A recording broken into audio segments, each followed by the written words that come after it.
The 2026 World Cup was supposed to be a celebration, the biggest tournament in football history. 48 teams, 3 host countries, billions of viewers. Festival that FIFA promised would unite the world, but before the tournament could truly begin, one story exploded and forced football to confront an uncomfortable question.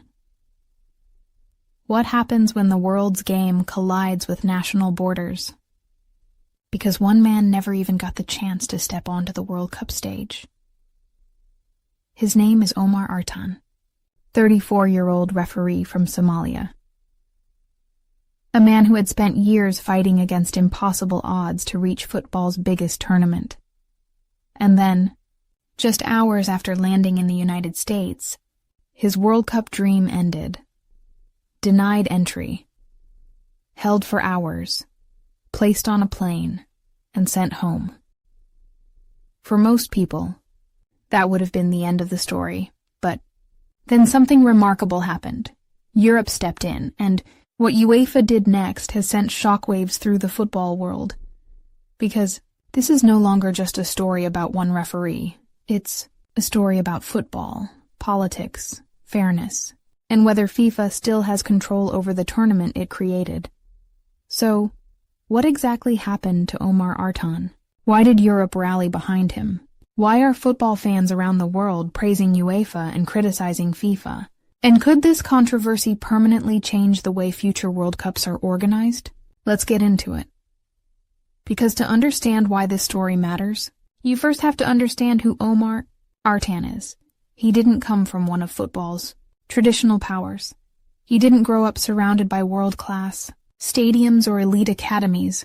He came from Somalia, a country that has spent decades rebuilding itself after conflict. A country where football has often struggled simply to survive, yet somehow, Omar Artan kept moving forward, step by step, game by game. He became a FIFA-listed referee. He worked continental tournaments. He earned the respect of players and officials across Africa.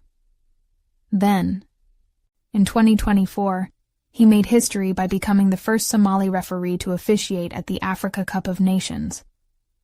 A year later, he was named Africa's best male referee, the highest individual recognition an African referee can receive. Suddenly, the impossible seemed possible. Then, FIFA announced its official list of referees for the 2026 World Cup, and there it was. His name, Omar Artan, the first Somali referee ever selected for a men's FIFA World Cup. It wasn't just a personal achievement. It was history for Somalia. History for African football.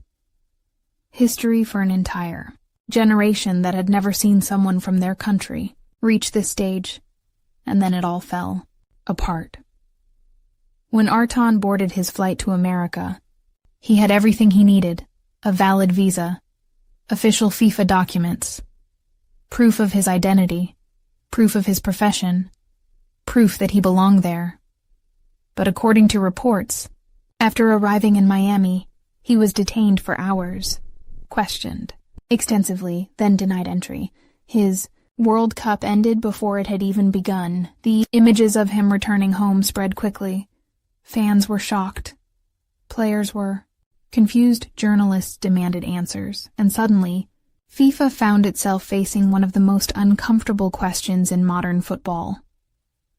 If a FIFA-appointed referee can be denied entry, what does that mean for everyone else? Because this wasn't simply about one individual. This was about the credibility of football's biggest event. And that's where things became even more interesting. FIFA's response was cautious. Officials stressed that host governments control their own borders. Legally, they were correct. FIFA cannot override immigration decisions. But for many fans, the response felt cold, almost passive, as if football's governing body had simply accepted that one of its own officials would miss the World Cup. Criticism exploded online. Many supporters expected FIFA to fight harder, to negotiate, to intervene. to do something. Instead, there was silence. And then Europe moved in the opposite direction. UEFA President Alexander Ceferin made a stunning announcement. In coordination with African football authorities, UEFA would appoint Omar Artan to officiate the UEFA Super Cup, one of the biggest matches in European football, a major UEFA final, a historic appointment. And with that single decision, Omar Artan became the first African referee ever selected to officiate a major UEFA final. Think about what that means. One governing body watched him miss the World Cup. Another gave him one of the biggest matches of his career.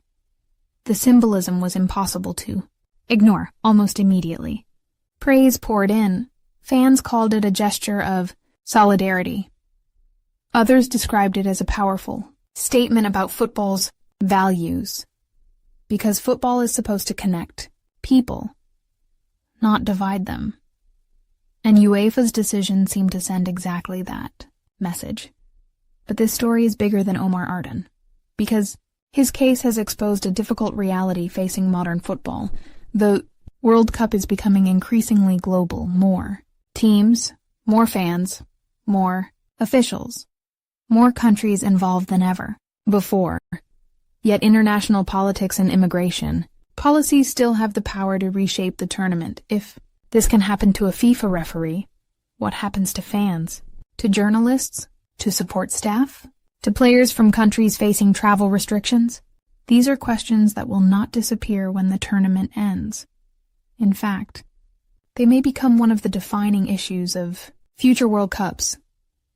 Because football cannot call itself the world's game if parts of the world struggle to participate equally. That tension now sits at the heart of this tournament: sovereignty versus inclusivity, security versus accessibility, politics versus football. There are no easy answers, and perhaps that's why this story has resonated so deeply, because at its core, it isn't really about visas or airports. It's about merit.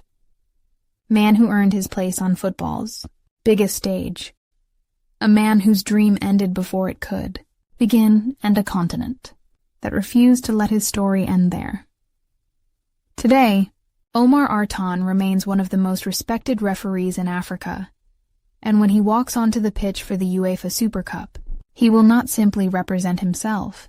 He will represent Somalia African football, and every person who believes that talent and dedication should matter more than circumstances beyond your control.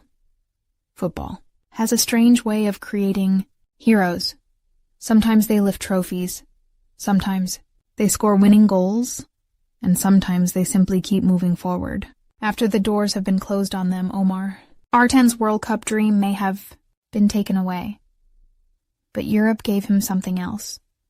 A new, staged a historic opportunity, and perhaps an even bigger story, because years from now, people may not remember every goal scored at this World Cup, but they will remember the referee who never got to officiate it. And they will remember the moment Europe stood behind him when football's biggest tournament could not. What do you think? Did FIFA do enough to support Omar Artan? Was UEFA's response exactly what football needed to see? And should this controversy force FIFA to rethink how future World Cups are organized? Let us know in the comments.